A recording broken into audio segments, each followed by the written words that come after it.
Negeri permai ini berjuta rakyat bersimbah. Kawan-kawan mahasiswa, kawan-kawan mahasiswa yang kawan-kawan, kawan-kawan kasihan dari kita kawan-kawan,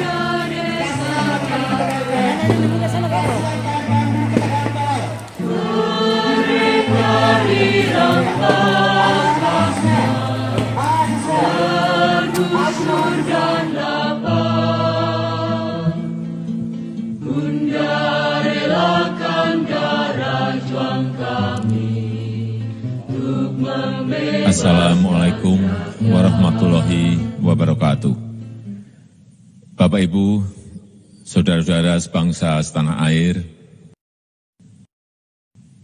pagi tadi saya telah memimpin rapat terbatas secara virtual tentang Undang-Undang Cipta Kerja bersama jajaran pemerintah dan para gubernur.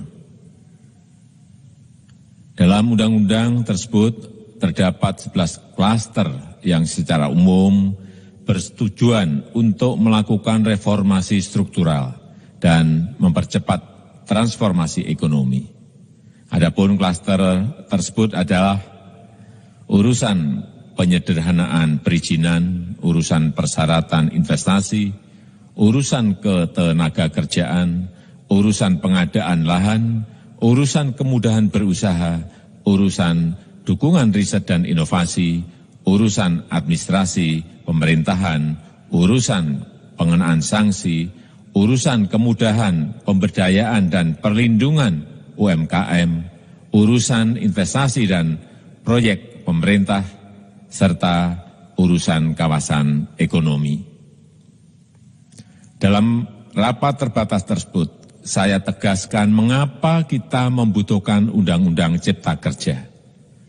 Pertama, setiap tahun ada sekitar 2,9 juta penduduk usia kerja baru, anak muda yang masuk ke pasar kerja, sehingga kebutuhan atas lapangan kerja baru sangat-sangat mendesak.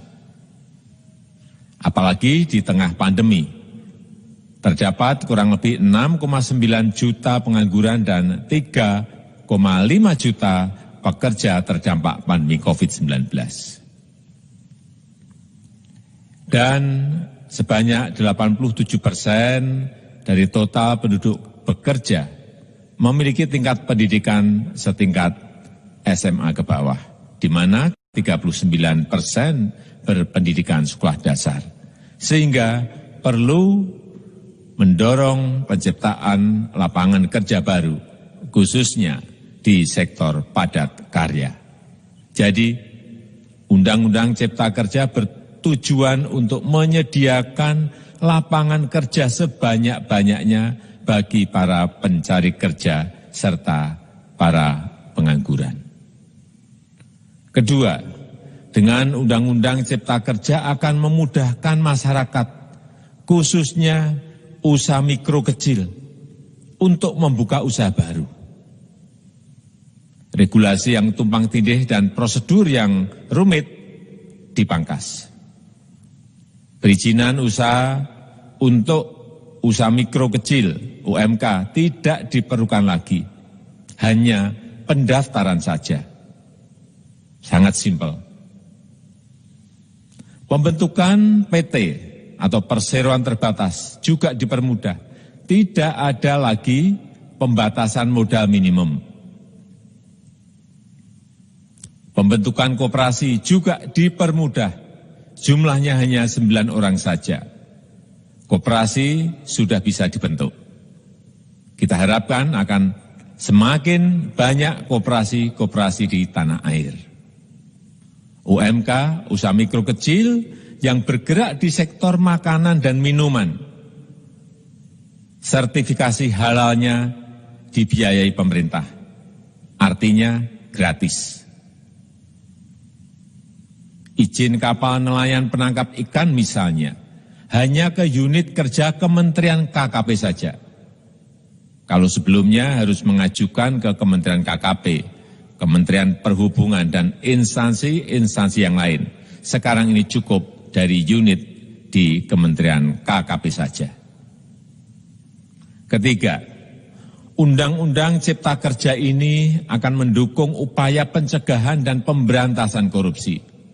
Ini jelas karena dengan menyederhanakan, dengan memotong, dengan mengintegrasikan ke dalam sistem perizinan secara elektronik, maka pungutan liar, pungli dapat dihilangkan.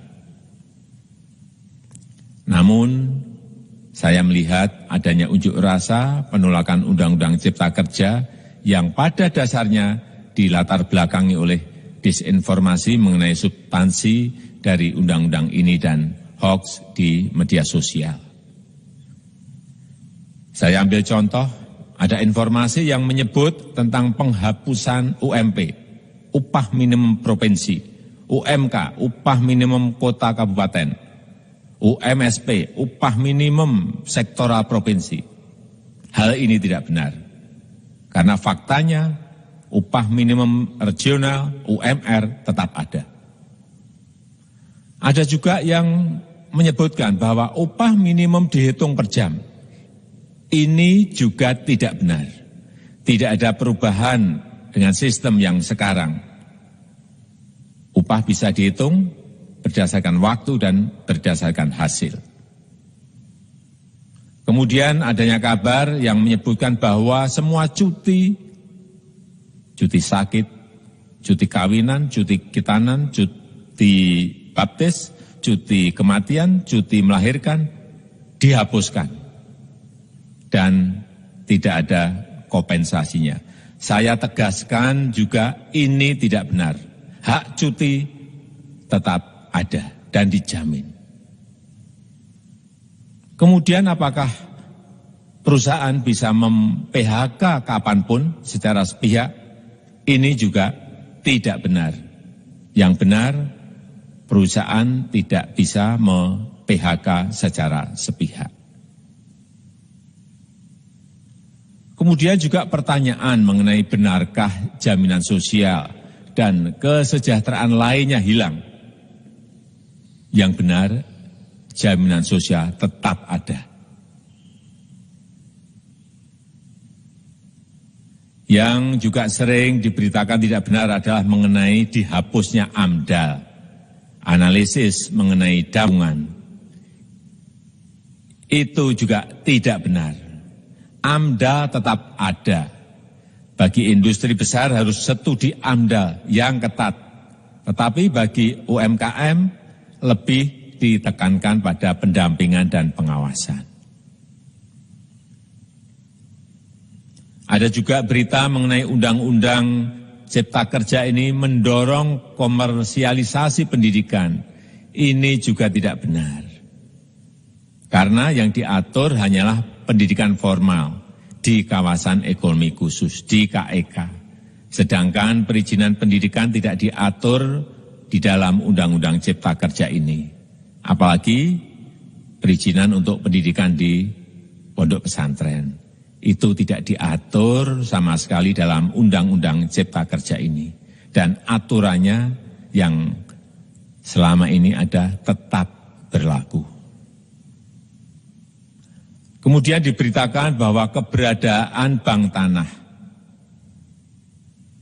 Bank tanah ini diperlukan untuk menjamin kepentingan umum, kepentingan sosial, kepentingan pembangunan nasional, pemerataan ekonomi, dan konsolidasi lahan serta reforma agraria. Ini sangat penting untuk menjamin akses masyarakat terhadap kepemilikan tanah, kepemilikan lahan. Dan kita selama ini tidak memiliki bank tanah. Saya tegaskan juga bahwa Undang-Undang Cipta Kerja ini tidak melakukan resentralisasi kewenangan dari pemerintah daerah ke pemerintah pusat. Tidak ada. Perizinan berusaha dan pengawasannya tetap dilakukan oleh pemerintah daerah sesuai dengan NSPK, norma, standar, prosedur, dan kriteria yang ditetapkan pemerintah pusat. Ini agar dapat tercipta standar pelayanan yang baik di seluruh daerah. Dan penetapan NSPK ini dapat nanti akan diatur di dalam PP atau peraturan pemerintah. Selain itu, kewenangan perizinan untuk non-perizinan berusaha tetap ada di Pemda, sehingga tidak ada perubahan. Bahkan kita melakukan penyederhanaan, melakukan standarisasi jenis dan prosedur berusaha di daerah. Dan perizinan berusaha di daerah diberikan batas waktu. Ini yang penting di sini. Jadi ada service level of agreement. Permohonan perizinan dianggap disetujui bila batas waktu telah terlewati. Saya perlu tegaskan pula bahwa Undang-Undang Cipta Kerja ini memerlukan banyak sekali peraturan pemerintah atau PP dan peraturan presiden atau Perpres. Jadi setelah ini akan muncul PP dan Perpres yang akan kita selesaikan paling lambat 3 bulan setelah diundangkan. Kita pemerintah membuka dan mengundang masukan-masukan dari masyarakat dan masih terbuka usulan-usulan dan masukan dari daerah-daerah. Pemerintah berkeyakinan melalui Undang-Undang Cipta Kerja ini jutaan pekerja dapat memperbaiki kehidupannya dan juga penghidupan bagi keluarga mereka. Dan kalau masih ada, jika masih ada ketidakpuasan